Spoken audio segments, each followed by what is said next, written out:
वहदहु ला शरीक लिए और दुरूद व सलाम इमामुल अंबिया इमाम आज़म क़ाइद आज़म हज़रत मुहम्मद सल्लल्लाहु अलैहि वसल्लम की ज़ात अक़दस पर हो। मोहतरम सामिईन और सामिआत, खुतबा मसनूना के बाद मैंने आपके सामने एक आयत की तिलावत की है। इसमें अल्लाह रब्बुल आलमीन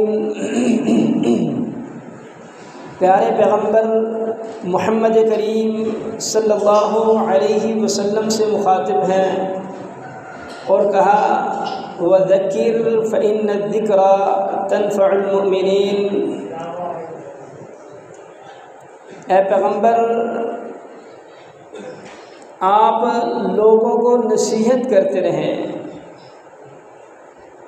क्यों कि जो अहले इल्म है, अहले ईमान है, तनफ़उल मुमिनीन, जो मोमिन बंदे हैं उनको ये नसीहतें फ़ायदा देंगी।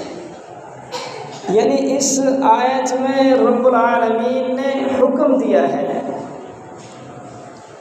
कि ऐ पैगम्बर, आप वक्तन फ़वक्तन आहे बगाहे उम्मत मुहम्मदिया को, अपनी उम्मत को नसीहत करते रहना, क्योंकि नसीहत फ़ायदा देती है। इसकी कैटेगरी भी रब्बुल आलमीन ने खुद बतलाई कि नसीहतें किसको फ़ायदा देती है। कहा जिसके दिल के अंदर ईमान है, जिसका दिल रोशन है, ईमान के नूर से चमक रहा है, जिसका दिल रोशन है, अहले ईमान हैं, उनको तनफ़उल मुमिनीन, उनको तुम्हारी नसीहतें फ़ायदा देंगी। तो अज़ीज़ साथियों, इसी आयत को मद्देनज़र रखते हुए मैं भी आपके सामने चंद एक नसीहतें अपने आप को और अपने भाइयों को करूँगा, क्योंकि ज़िंदगी में हमारे लिए, आपके लिए, हर मुसलमान के लिए नसीहतें ज़रूरी हैं। अगर हम दुनिया में भी कामयाबी चाहते हैं, आखिरत के अंदर भी कामयाबी चाहते हैं, तो सबसे पहली जो नसीहत है, सबसे पहली बात, सबसे पहला पैगाम, सबसे पहले अपने आप को और फिर अपने भाइयों को, बुज़ुर्गों को, अपनी माँओं, बहनों, बेटियों को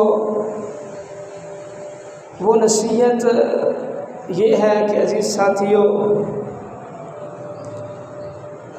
ज़िंदगी में कोई काम करने लगे, किसी काम के इरादा करें, किसी काम की नीयत करें, तो इखलास को पैदा करें। सबसे पहली नसीहत कि अपने अंदर इखलास को पैदा करें।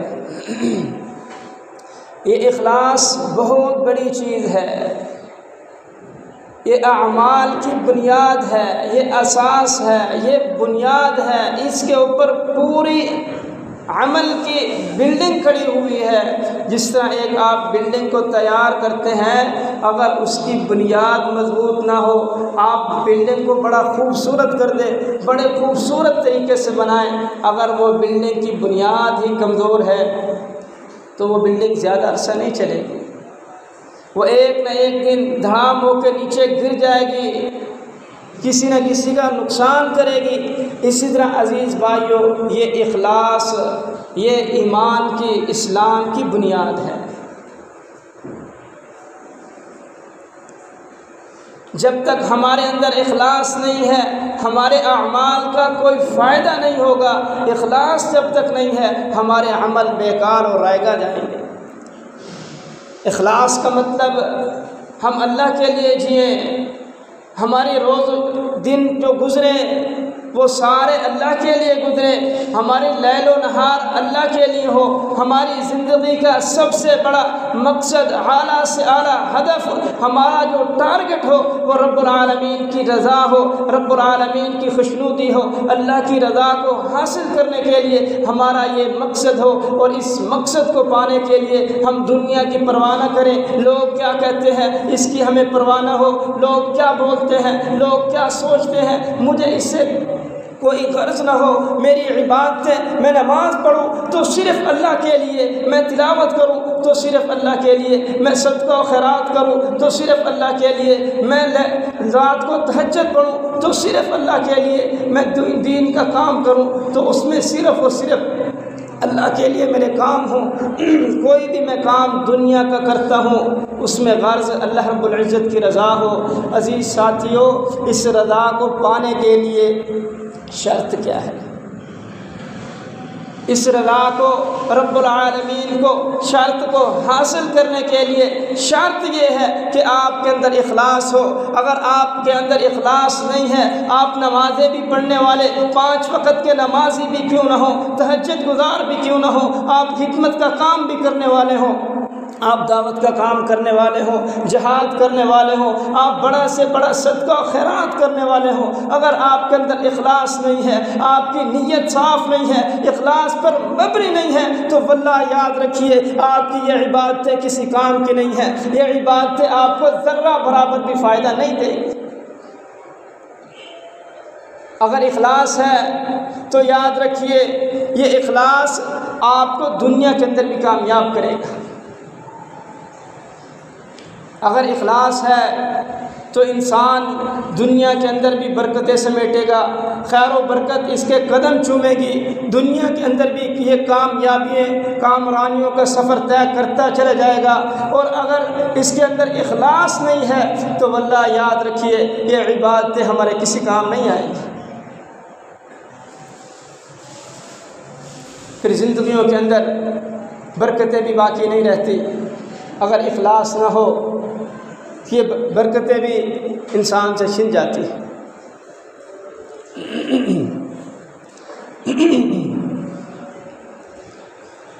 और याद रखिए इखलास को हासिल करना कोई मजाक नहीं है, इखलास को हासिल करना कोई आसान काम नहीं है। क्यों आसान काम नहीं है?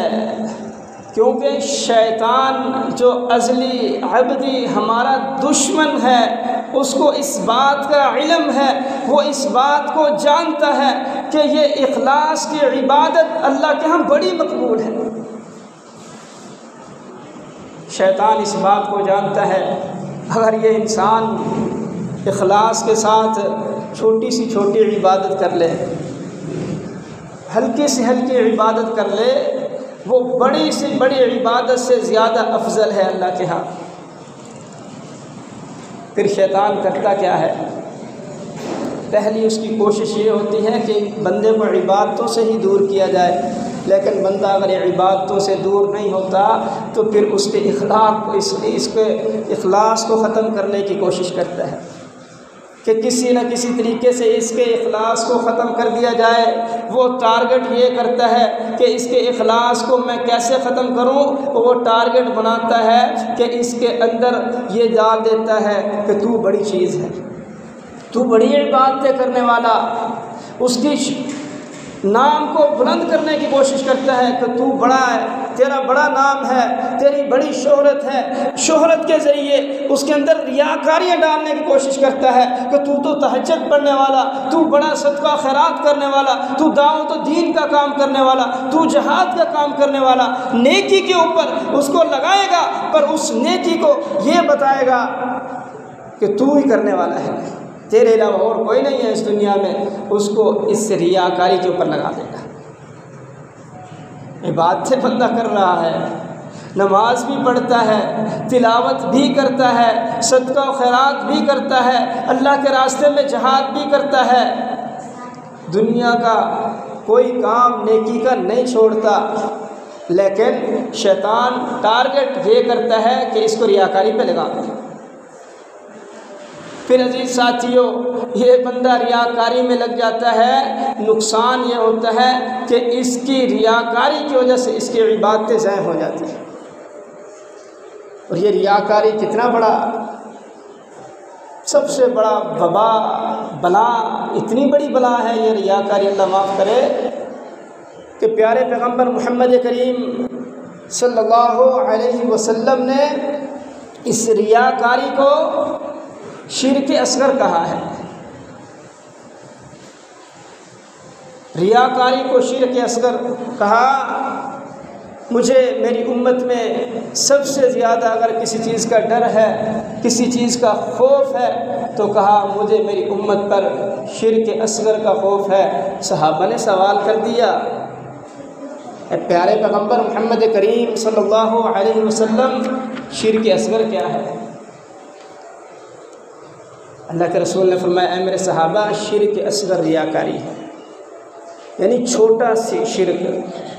बड़ा शिर्क तो रब के साथ किसी को शरीक में लाना, छोटा शिर्क रियाकारी कितना बड़ी गुनाह, कितना बड़ी वबा है। आप नमाज़ें भी पढ़ें, सर्दियाँ आए सर्दियों में वज़ू करके नमाज़ें, गर्मियों में नमाज़ें, बग़ैर पंखे के नमाज़ें, आप सदका और खैरात अपने माल को कम भी करते चले जाएं, आप दावत का काम करें, आप जहाद को अपनी जिस्म को तकलीफ़ में डालें, लेकिन हल्की सी रियाकारी आई, शैतान ने इखलास को ख़त्म किया। इखलास को ख़त्म करने के साथ उसने रियाकारी डाली। रियाकारी जब आई तो ये सारी आपकी इबादतें रेगा होकर शिर्क असगर में बदल गई। बंदा सोचता रहे मैं इबादतें करता हूँ, लेकिन रियाकारी आई। अजीज़ साथियों, रियाकारी क्या करती है? इसको शिरक पर लगा देती है। कि बंदा अल्लाह के साथ शिरक कर रहा होता है।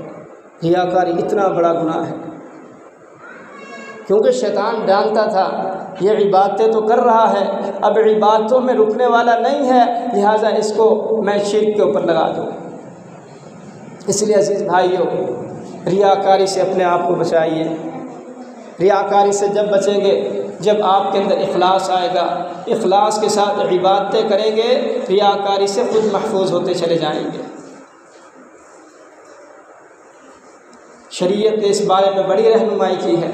रियाकारी आने लगे फ़ौरन अल्लाह से तौबा इस्तग़फ़ार करो, अल्लाह से गुनाहों की माफ़ी मांगो।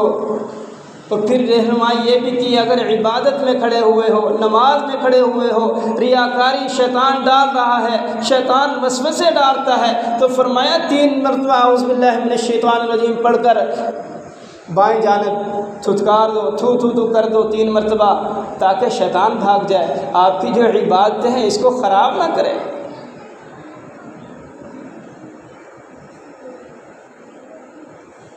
ये शैतान की कोशिश होती है कि किसी न किसी तरीके से इंसान की इबादतों को ख़राब कर सके।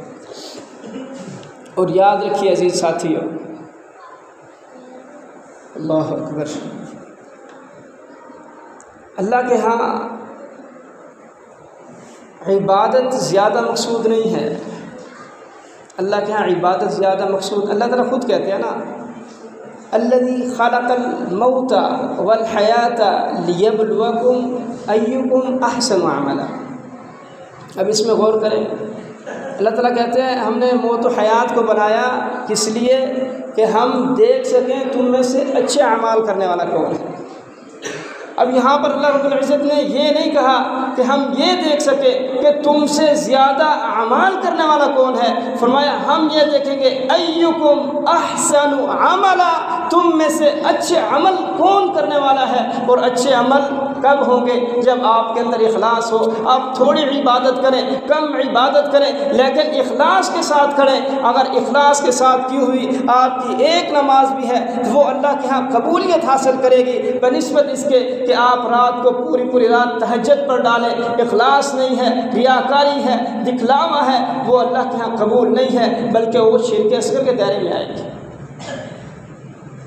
तो अजीज़ साथियों, सबसे पहली बात जो अपने आप को नसीहत करता हूँ और आप भाइयों को, कि अपने अंदर इखलास को पैदा कीजिए।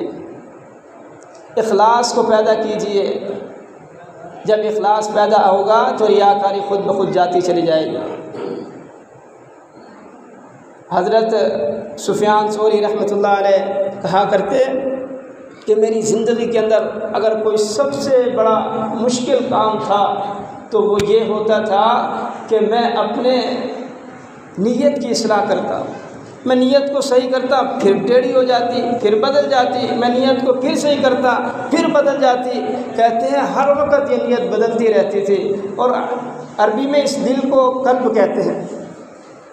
कल्ब का मतलब बदलता रहता है। तो ये दिल हमारा एक कैफियत में नहीं रहता, ये हर वक्त बदलता रहता है। लिहाजा इसको कंट्रोल रखना है और इखलास के साथ इसके ऊपर काबू रखना है, कहीं इसके अंदर ख़यालात वसवसे ना पैदा होने लगे। तो जी साथियों, पहली नसीहत वो ये थी कि अपने अंदर इखलास को पैदा कीजिए। दूसरी नसीहत अपने आप को और आप भाइयों को वो ये है कि हमारा बातिन हमारे ज़हर से अच्छा हो, हमारा अंदर हमारे ज़हर से अच्छा होना चाहिए। मामला कुछ उल्ट है, हम ज़ाहिर में बहुत अच्छे हैं लेकिन हमारे अंदर का मामला सही नहीं है। अंदर हम कहाँ खड़े हुए हैं, अंदर हमारा तारीख है। ज़ाहिर बड़ा खूबसूरत है, अंदर तारीख चल रही है। जिस तरह हम बाहर हैं इसी तरह हमें अंदर भी होना चाहिए।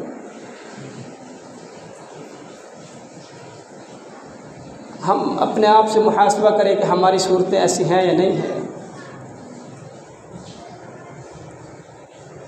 हालांकि चाहिए तो ये था कि मेरा अंदर ज़्यादा अच्छा होता बनिस्बत इसके कि मेरा ज़ाहिर अच्छा है, इससे कहीं ज़्यादा अच्छा मैं अंदर से होता। लेकिन कहानी उल्ट है कि मैं ज़ाहिरी तो बहुत अच्छा हूँ लेकिन अंदर अल्लाह अकबर क्या चल रहा है। सवाल ये है कि मैं लोगों के सामने दीनदार हूँ, मेरी तन्हाई कैसे है।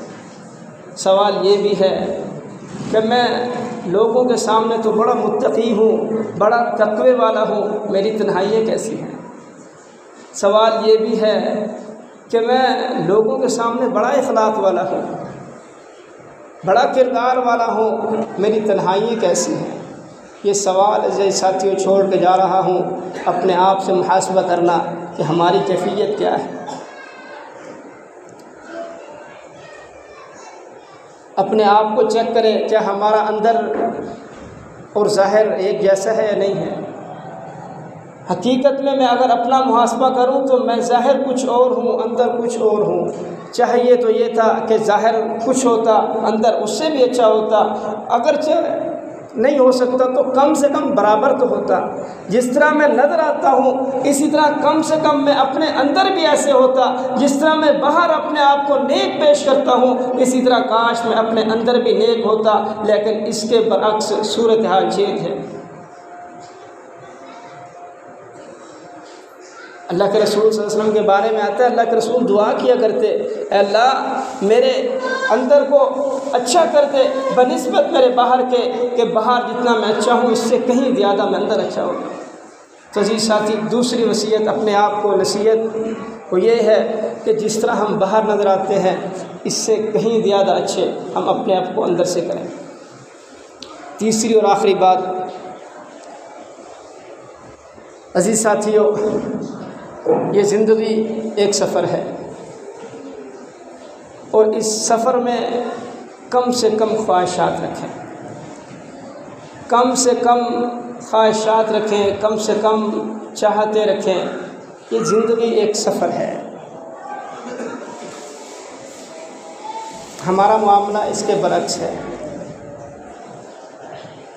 मेरे ख्वाब बहुत बड़े होते हैं, मेरी तमन्नाएं बहुत बड़ी होती हैं, मेरी आरज़ुएं बड़ी बहुत होती हैं, लेकिन मुझे पता भी है कि उम्र मुख्तसर है। प्लानिंगें इतनी बड़ी बड़ी होती हैं, अल्लाह माफ़ करे, अगर उम्र नूह भी मिल जाए तो वो प्लानिंगें ख्वाब हमारे पूरे नहीं होंगे। लेकिन हमने इतने बड़े बड़े प्लानिंग बना के रखे होते हैं। देखें ना, एक बंदे की उम्र कितनी है, 60 साल, 70 साल, 80 साल, हद मार के 100 साल।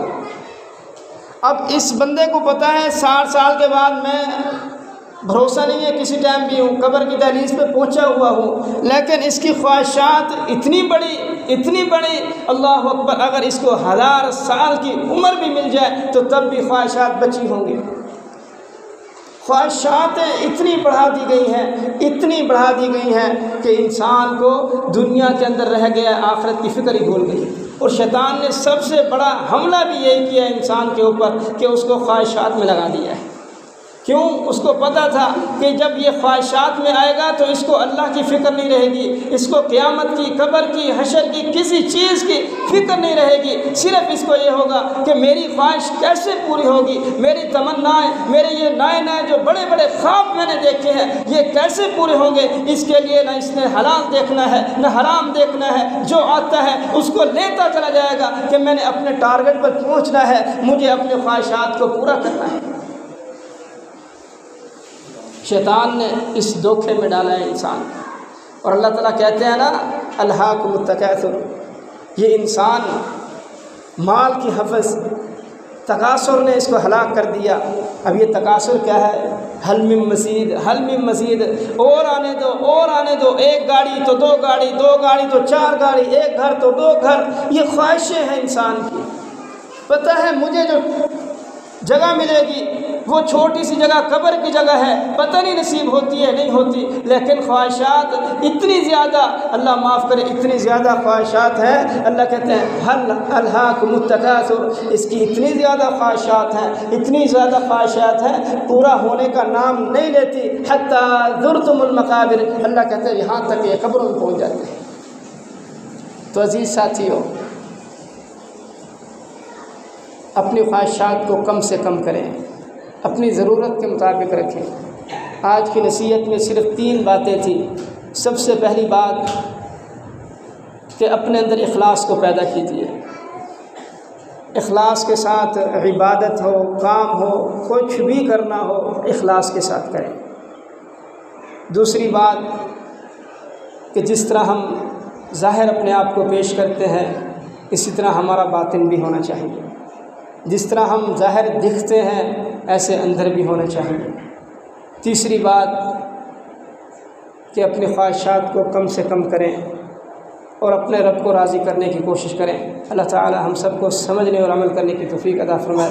हादा मा इंदी वल्लाहु अअलम बिस्सवाब।